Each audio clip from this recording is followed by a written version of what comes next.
Hello everyone, this is Simon from WrittenLegalEnglish.com and welcome to another week where I'm going to ask you to put your thinking caps on and think about some overly complex or problematic legal and business English language.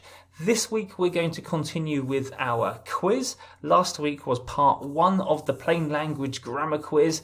This week will be the last week where I'm going to ask you to have a look at 4 sentences and identify what the plain language error is or what the grammar error is in each of these sentences. And if you did the quiz last week, you'll know that this isn't easy.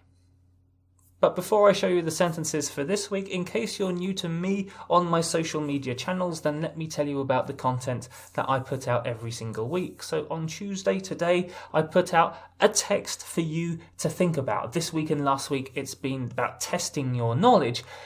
In general, it's about putting out a text and asking you to think about how you would redraft that in a simpler but yet still professional way. On Wednesday, I put out a video from my course about improving your professional English writing skills, whether it's legal English, business English, academic English, general English, whatever it might be, which focuses on one particular issue, explains why it is an issue, and then gives you an opportunity to practice your skills to make sure that you don't repeat that mistake in your writing. And then on Friday, I come back with a discussion about the texts that I asked you to have a look at on Tuesday. And with that being said, these are the rules to this week's competition. Just like last week, I'd like you to do 2 things. I'd like you to identify the error in each text, whether it's a plain language error or a grammar error, and then I would like you to give it a name. And the reason why this is important is because by identifying it, it makes it a lot easier for you to identify in your writing. When you're writing and drafting and reviewing what you have written, then you'll be able to identify that mistake, if you're making that mistake, a little bit easier. Okay, so those are the rules of the competition.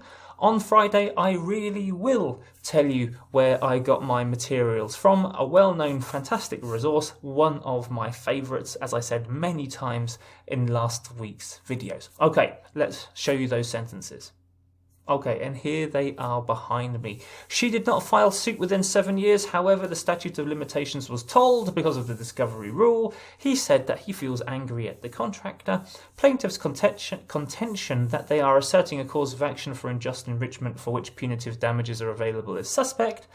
Even if it is assumed, arguendo, that attorney's fees could be awarded, the amount of fee and other costs are clearly excessive. In each of those sentences, there is an issue. See if you can identify it, and that might be based on the hunch that something isn't quite right. It might be based on some kind of visual clue, that you see something and you might say there's something not quite right with that.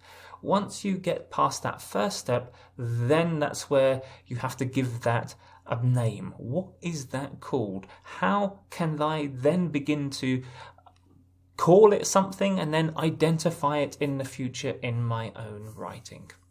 Okay guys, have fun with those, and I'll see you again on Friday with my answers, or my suggested answers, a discussion about the plain language or the grammar principles behind those sentences, and of course I'll tell you where I got this information from. Have a great week guys, I'll see you on Friday, and please don't forget about my video that I'm going to be putting out tomorrow.